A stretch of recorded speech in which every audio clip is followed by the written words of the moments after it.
기도하겠습니다.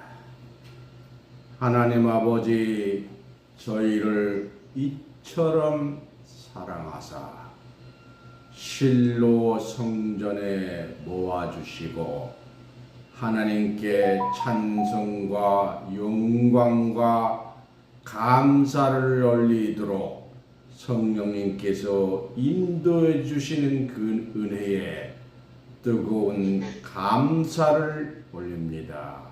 오늘 이 시간도 하나님의 주신 비밀의 말씀을 통해서 하나님의 뜻을 이 지구 온 세상에 전파해서 잃어버린 양들을 찾는 시간으로 인도하여 주시옵소서. 어서 빨리 세상 나라를 그리스도로 나라로 이루어 주시기를 간구합니다. 이 모든 말씀을 예수님 이름으로 간절히 기도하옵나이다. 아멘.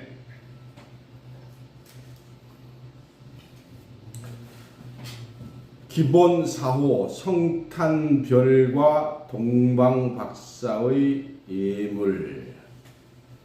예수 성탄과 십자가는 만세전에 예정된 것이었습니다.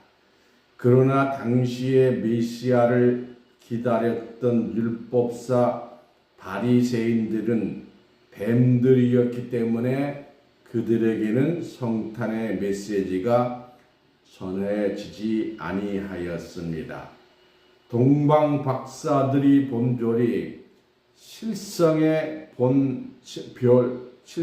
별이었다면 박사들이 헤롯을 만나고 나왔을 때 다시 떠오른 별을 예루살렘이 보았을 것이요, 별이 예루살렘에 아기 예수 있는 곳에 머물러 있을 때에 베들레헴 사람이 보았을 것이요, 베들레헴 사람이 보지 못하였다면 주막집 주인은 보았을 것입니다. 주막집 주인도 큰 별, 예수의 별을 보지 못하였으므로 성탄별은 실상의 별이 아니요 계시로 준 떠오르는 별이었습니다. 동방박사들의 예물은 아기의 예수의 생명을 지켜주는 보물이 되었습니다. 아멘. 오늘 본문 말씀 베드로후서 1장 19절입니다.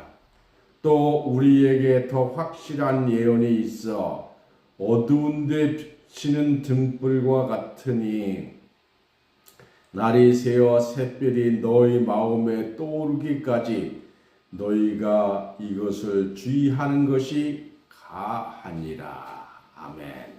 오늘 본문 말씀을 통해서 성탄별과 동방박사의 예물, 이런 제목으로 말씀을 증거합니다. 이 십자가는 상고 옛날부터 태초부터 예언된 그리스도의 탄생과 십자가였습니다.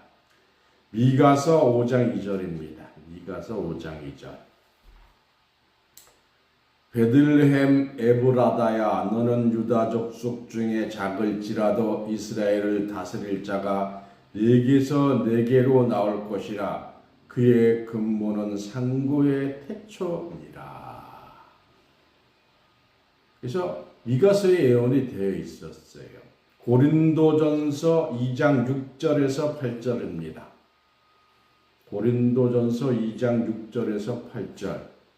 그러나 우리가 온전한 자들 중에서 지혜를 말하노니 이는 세상의 지혜가 아니요 또 이 세상의 없어질 관원의 지혜도 아니요 오직 비밀 한가운데 있는 하나님의 지혜를 말하는 것이니 곧 감추었던 것인데 하나님이 우리의 영광을 위하여 만세전에는 뭐예요? 만년 전에 미리 정하신 것이라.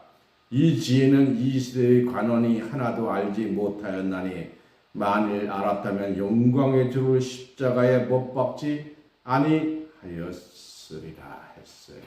이 만세는 뭐 만년으로도 볼 수가 있지만 1세기가 100년이니까 100만 년이 되는 거죠. 100만 년 전에 십자가에 대한 계획을 하나님이 하신 거예요. 예수가 탄생된 시대는 이스라엘이 로마의 속국으로 있었던 때이고 구약의 마지막 선지자 말라기 선지자 이후 약 400년 동안 하나님의 선지자를 보내지 아니하였으므로 하나님을 알지 못하는 영적 암흑 시대였습니다. 이스라엘 민족들은 로마로부터 민족적인 해방을 할 수 있는 선지자의 출현, 곧 메시아 그리스도가 나타나기를 기다렸으며 이스라엘의 구원자가 출현하기를 기다리는 심정은 오늘날 재림 예수를 기다리는 기독교인들과 같이 구약에 예언된 그리스도의 출현을 가지고 있었습니다.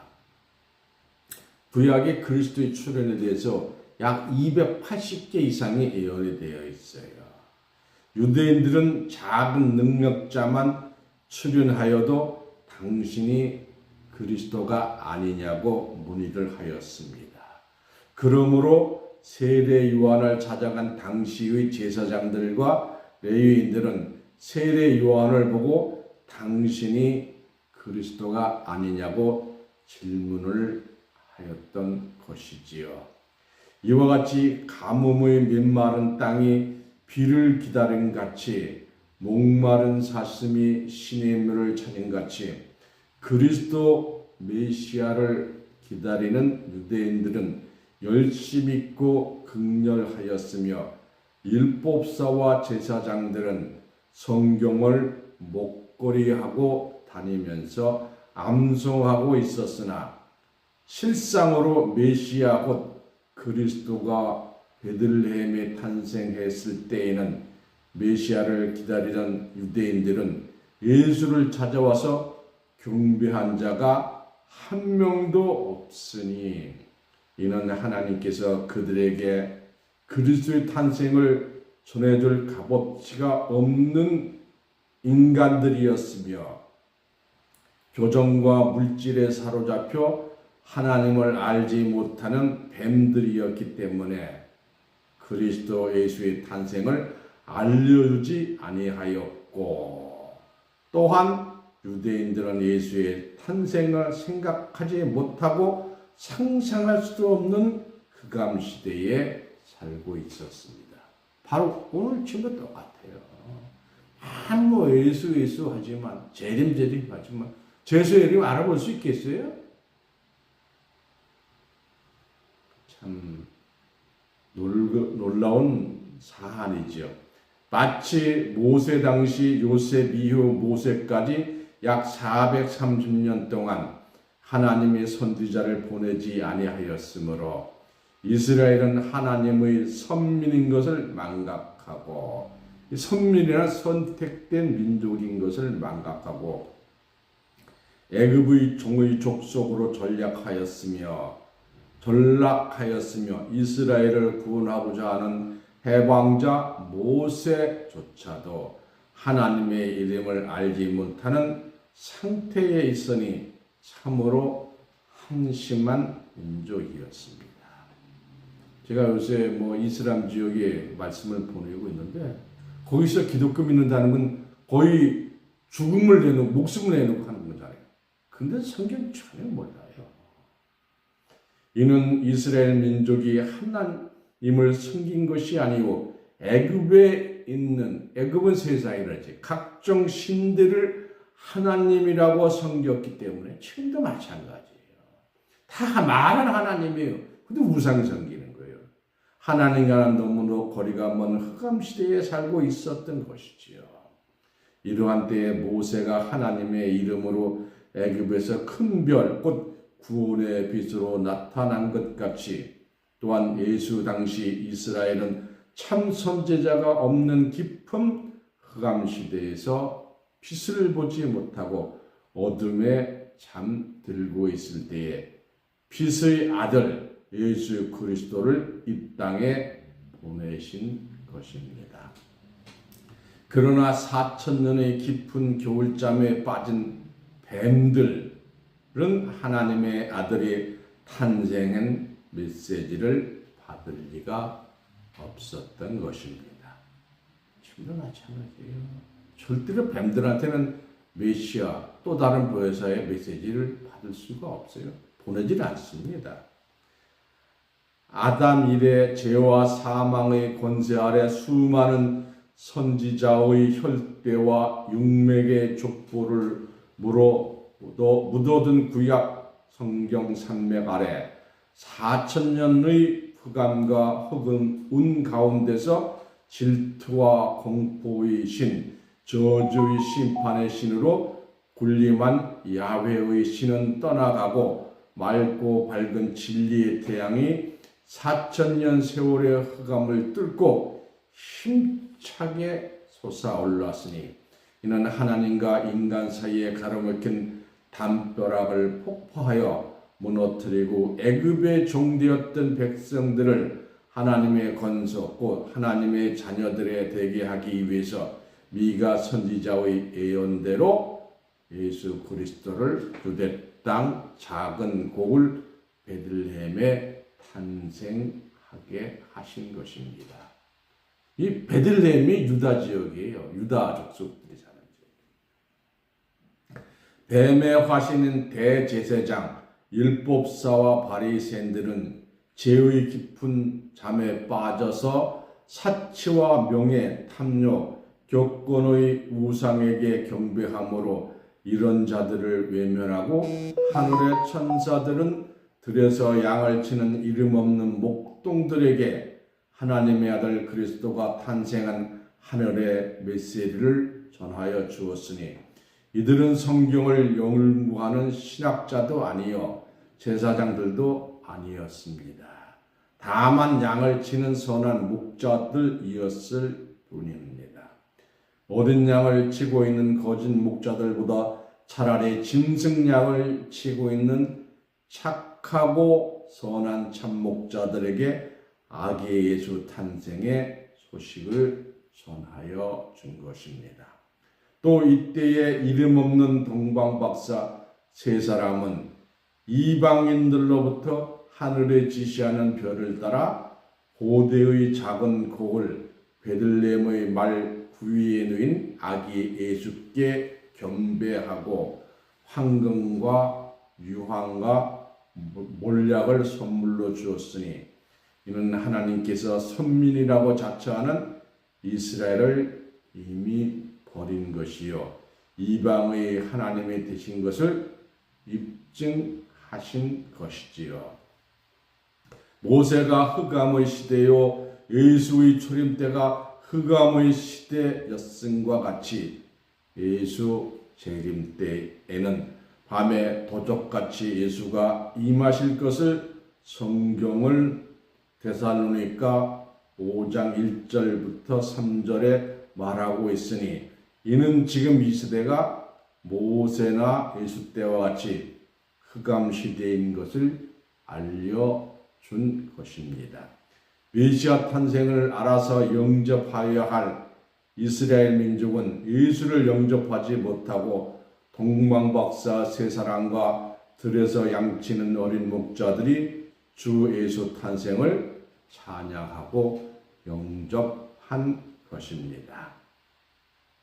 온 세상이 요란하도록 아기 예수의 탄생을 천지가 진동하도록 천하 만민이 찬양을 해도 주님이 이 땅에 오심에 대하여 감사함이 부족하였을 것인데 유대 땅 작은 고을 베들레헴 구유에 누인 아기 예수의 성탄의 밤은 참으로 고요하고 거룩한 밤이었습니다. 예수의 초림은 유대인들이 알지 못하는 밤에 도적같이 오신 것이죠. 그러나 이름 없는 동방박사와 목동들에게는 도적같이 오신 주님이 아닌 것 같이 오늘날 기독교인들이 주의 재림을 도적같이 오실 것으로 알고 있으나 동방박사 이름 없는 천문학자들과 같이 들판에서 양을 치는 참 목자만이 재임주를 맞이할 것입니다. 이 예수의 성탄과 동방박사를 인도한 별이 어떤 별이냐? 먼저 동방박사들은 누구며 어디서 왔는가?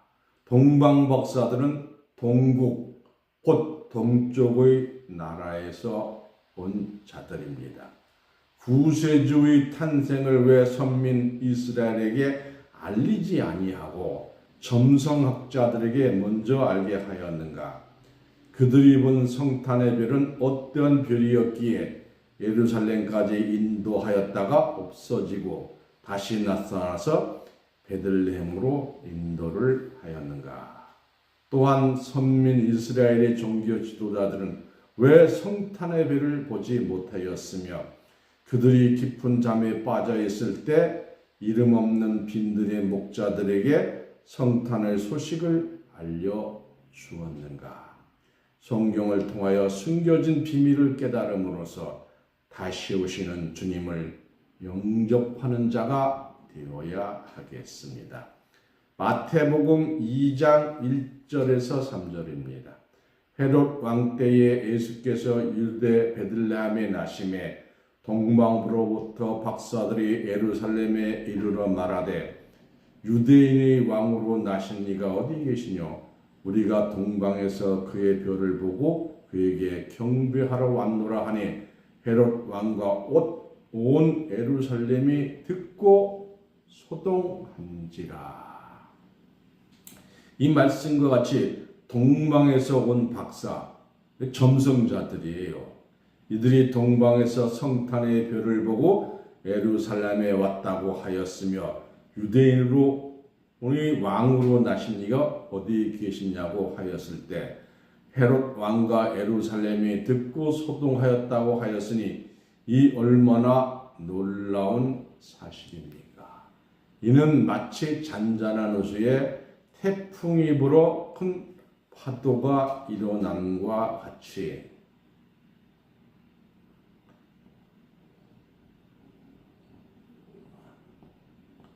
조금만 기다려 주세요. 파도가 일어나는 것과 같이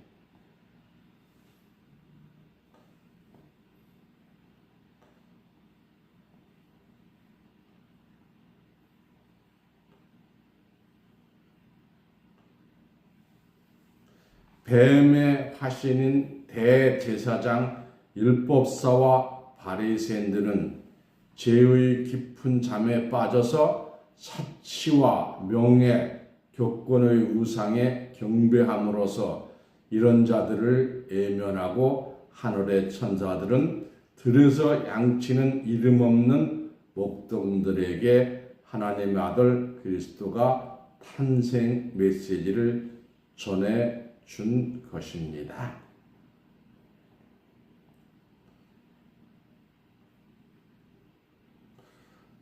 또한 선민 이스라엘의 종교 지도자들은 왜 성탄별을 보지 못하였을까요? 마태복음 2장 1절에서 3절을 말씀을 드렸습니다.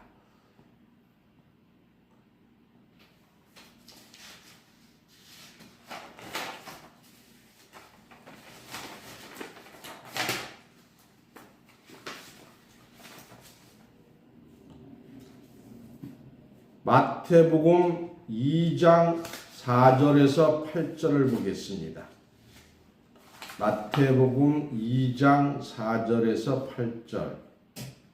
왕이 모든 대제사장과 백성들의 서기관을 모아 그리스도가 어디서 나겠느냐 물으니 가로되 유대 베들레헴이오니 이는 선지자로 이렇게 기록된 바 또 유대 땅 베들레헴아 너는 유대 고을 중에 가장 적지 아니하도다.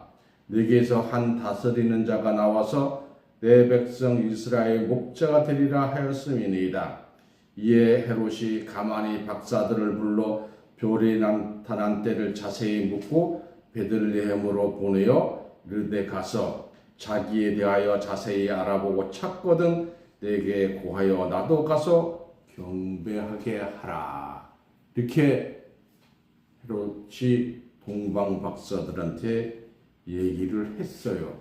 그런데 하나님께서 어떻게 하셨어요? 마태복음 2장 9절입니다. 박사들이 왕의 말을 듣고 갈새 동방에서 보던 그 별이 문득 앞서 인도하여 가다가 악이 있는 곳에 머물러 섰는지라. 아니, 별이 갑자기 하늘에서 쓸 수가 있나요? 이게 참 신기한 일이죠. 그러니까 이건 실상의 별이 아니죠. 오늘 본문 말씀 베드로후서 1장 19절을 보겠습니다. 베드로후서 1장 19절. 또 우리에게도 확실한 예언이 있어 어두운 데 비치는 등불과 같으니 샛별이 너희 마음에 떠오르기까지 너희가 이것을 주의하는 것이 가아니라. 무슨 얘기예요? 마음에 샛별이 떨어야 돼요. 마음에 계시의 말씀이 떠올라야 되는 겁니다. 그래서 계시록 2장 16절을 보겠습니다. 계시록 2장 16절. 나 예수는 교회들을 위하여 내 사자를 보내어 이것들을 너희에게 증거하게 하였노라. 나는 다윗의 뿌리요. 나는 예수님이잖아요. 다윗의 뿌리요 자손이니 곧 광명한 새벽별이라 하시더라. 계시록 22장 16절에 예수님이 새벽별이라고 말씀을 하셨습니다. 그래서 이기는 자에게는 새벽별을 준다. 계시록 2장 28절 봅니다. 계시록 2장 28절. 내가 또 그에게 새벽별을 주리라. 누구한테 주신다고요? 이기는 자에게 새벽별을 준다고 했습니다. 그래서 여러분도 새벽별을 받아야 합니다. 이 동방박사의 인물이 무엇이냐? 마태복음 2장 11절부터 12절 봅니다. 마태복음 2장 11절에서 12절. 집에 들어가 아기와 그 모친 마리아와 함께 있는 것을 보고 엎드려 아기께 경배하고. 엎드려 경배한다는 걸 보니까 엎드려 절하는 민족은 동양밖에 없죠. 미국 사람들 엎드려 경배하나요? 안 하잖아요. 참 한국 사람이 더 성경적이잖아요. 그죠? 경배하고 보배함을 열어 황금과 유향과 몰력을 에밀로 드리니라. 꿈에 헤롯에게로 돌아가지 말라 지시하심을 받아 다른 길로 고국에 돌아가니라. 그래서 예수님께 경배하고 예물을 드리고 헤롯이 알려달라 그랬는데 그 일을 비켜서 그냥 가버렸어요. 왜 그러냐? 마태복음 2장 13절부터 15절입니다. 마태복음 2장 13절에서 15절. 저희가 떠난 후에 주의 사자가 요셉에게 현몽하여 가로되. 이 현몽의 천사가 현몽한 것이 마리아는 한 번밖에 없어요. 근데 마리아 남편은 너 마리아 아내를 데려오기를 거부하지 말라. 꼭 데려와서 아내로 삼으라고. 여기 또 현몽이 요셉한테 나타났어요. 요셉이 뭐라 했어요? 저가 떠난 후에 주의 사자가 요셉에게 현몽하여 가로되 헤롯이 아기를 찾아 죽이려 하니 일어나 아기와 그의 모친을 데리고 애굽으로 피난하여 내가 내게 이르기까지 거기 있으라 하시니 요셉이 일어나서 밤에 아기와 그의 모친을 데리고 애굽으로 떠나가 헤롯이 죽기까지 거기 있으니 이는 주께서 선지자로 말씀하신 바 애굽에서 내 아들을 불렀다 함을 이루려 하심이라. 예언된 말씀을 이루시기 위해서 하나님께서는 애굽으로 피난을 시키신 거예요. 그러자니까 돈이 필요하잖아요. 생활비가 필요하잖아요. 그래서 동방박사를 불러서 예물을 드리게 한 것입니다. 누가복음 2장 21절에서 22절입니다. 할례할 8일이 되매 그 이름을 예수로 하니 곧 수태하기 전에 천사의 일컬음 바르라. 모세의 법대로 결례의 날에 참에 아기를 데리고 예루살렘에 올라가니. 이 마태복음 2장 13절부터 15절에 보면 예수님이 태어나자마자 바로 애굽을 갔구나 이렇게 생각들을 하고 계시지만 그게 아니에요. 누가복음 2장 21절에서부터 22절은 예수님을 데리고 예루살렘에 가서 할례와 결례를 행하셨어요.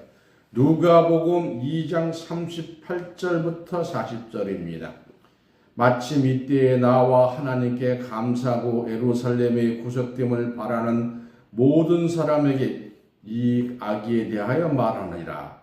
주의 율법을 주사 모든 일을 필요하고 갈릴리에 돌아가 본 동네 나사렛에 이르니 아기가 자라며 강하여지고 지혜가 충족하여 하나님의 은혜가 그 위에 있더라.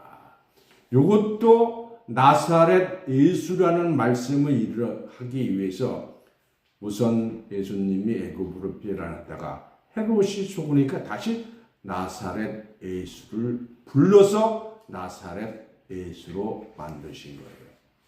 나사렛 예수라는 것은 신묘 기묘한 사람 그런 뜻이 포함이 되어 있습니다.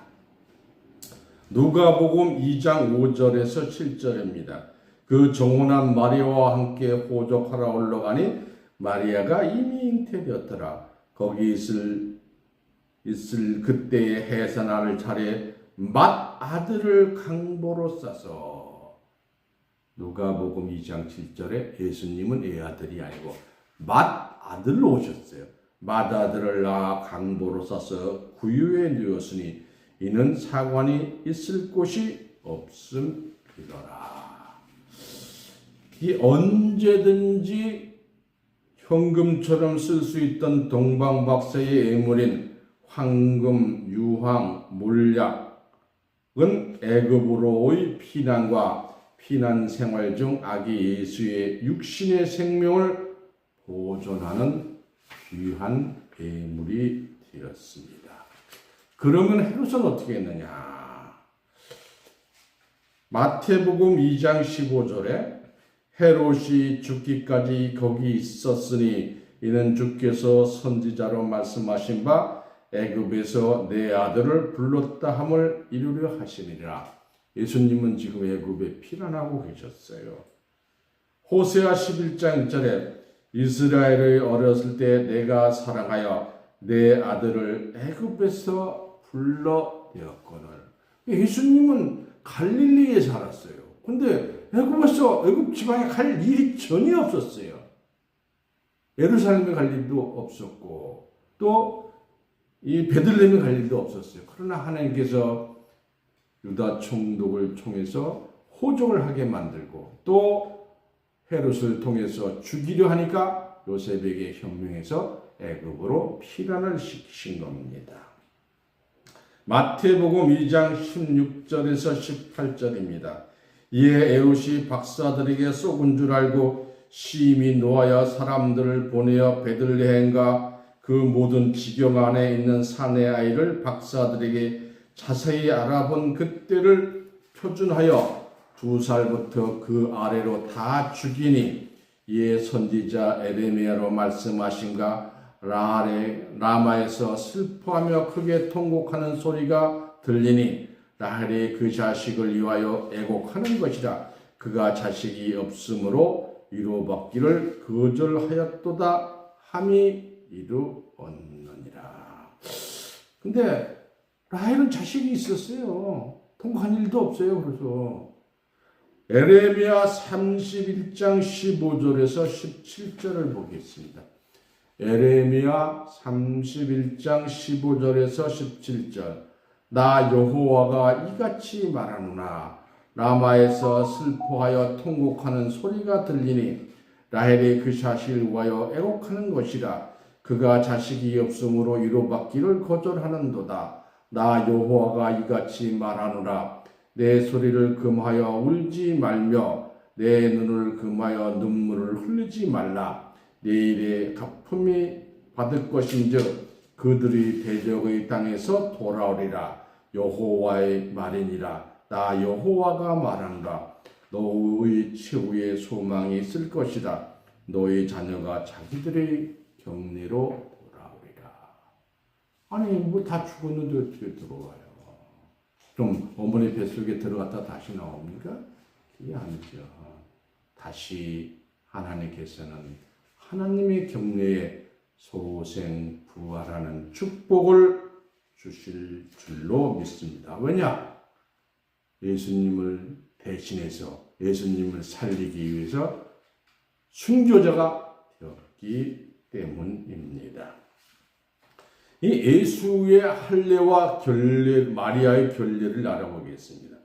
예수의 할례는 누가복음 2장 21절에 할례할 8일이 되매 그 이름을 예수라 하니 곧 숫하기 전에 천사의 일컬음 받아라 했어요. 이 참 할례도 엄청나게 많은 사연을 가지고 있습니다. 여러분들 마음의 뜻에는 마음의 뜻만 믿는다 그렇게 생각하실지 모르겠지만 이 마음의 뜻교도 아브라함을 믿어요. 할례를 해요. 그래서 근데 할례를 남자만 하도록 되어 있잖아요. 근데 마음의 뜻에는 여자까지 할례하는 종파도 있어요. 참 희한한 일이 다 있죠. 할례 때문에 죽는 사람도 많아요. 창세기 17장 11절입니다. 창세기 17장 11절. 너희 중 남자는 다 할례를 받으라. 여자 할례라는 얘기가 없어요. 창세기 17장 10절에서 11절. 너희 중 남자는 다 할례를 받으라. 이것이 나와 너희와 너희 후손 사이에 지킬 내 언약이니라. 너희는 양피를 베어라. 여자가 양피가 있어요? 없잖아요. 근데 양피를 베어라. 남자가 양피가 있지요. 양피를 베어라. 이것이 너와 너희 사이의 언약의 표징이니라. 할례를 하는 거예요. 근데 신약에 와서는 마음의 할례를 하는 거예요. 전 우리가 잘못되어 있던 모든 잘못된 것을 다 버리고 새로운 말씀, 진리의 말씀으로 할례를 받아야 합니다. 마리아의 결례를 보겠습니다. 누가복음 2장 22절에서 24절입니다. 누가복음 22장 24절에서 22절에서 24절. 모세의 법대로 결례의 날이 참에 아기를 데리고 예루살렘에 올라가니 이는 주의 율법에 쓴 바 첫 해에 처음 난 남자마다 주의 거룩한 자라 하리라. 한대로 아기를 죽게 드리고 주의 율법에 말씀하신 대로 비둘기 한 쌍이나 혹 어린 방구들로 제사 3일 없더라. 남자는 33일 남자아이를 낳으면 여자아이를 낳으면 66일 후에 결례를 하지요. 레위기 12장 2절에서 5절 보겠습니다. 레위기 12장 2절에서 5절. 이스라엘 자손에게 고하여 이르라. 여인이 잉태하여 남자를 낳으면 그 7일 동안 부정하리니 곧 경도할 때와 같이 부정하실 것이며 제8일에는 그 아이의 양피를 빌 것이요 그 여인은 오히려 33일을 지나야 산열이 깨끗하리니 정결케 되는 기간이 자기 전에는 성물을 만지지도 말며 성소에도 들어가지 말 것이며. 남자아이는 33일, 여자아이는 며칠이냐. 여자를 낳으면 이 7일 동안 부정하리니 경도할 때와 같을 것이며 사늘이 깨끗하게 되면 66일을 지나야 하리라. 그래서 마리아는 33일 후에 예루살렘에 올라가서 마리아의 결례를 행하고 애굽으로 간 줄 믿습니다. 예수의 이 성탄과 십자가는 만세전에, 즉 100만 년 전에 예정되었던 것입니다. 그러나 당시에 메시아를 기다렸던 율법사 바리새인들은 뱀들이었기 때문에 그들에게는 성탄의 메시지가 전해지지 아니하였습니다. 지금도 유대교는 메시아 예수님이 안 왔다는 거예요. 그래서 지금도 열심히 구약 모세오경 복사해서 머리에 차고 다니면서 하고 있잖아요. 동방 박사들이 본 별이 실상의 별이었다면 박사들이 헤롯을 만나고 나왔을 때 다시 떠오른 별들은 온 예루살렘 사람들이 보았을 것이고요. 별이 베들레헴에 아기 예수 있는 곳에 머무렀을 때에 베들레헴 사람이 보았을 것이요. 베들레헴 사람이 보지 못하였다면 주막집 주인은 보았을 것입니다. 주막집 주인도 큰 별 예수별을 보지 못하였으므로 성탄별은 실상의 별이 아니요 계시로 준 마음속에 떠오르는 별이었습니다. 동방 박사들의 예물을 아기 예수의 생명을 지켜주는 보물이 되었습니다. 여러분들은 마음속에 샛별이 떠오르는 존귀한 자들로서 계시록 2장 28절과 같이 새벽별을 받는 존귀한 자들 되시기를 예수님 이름으로 축원합니다. 이상으로 말씀을 마치겠습니다.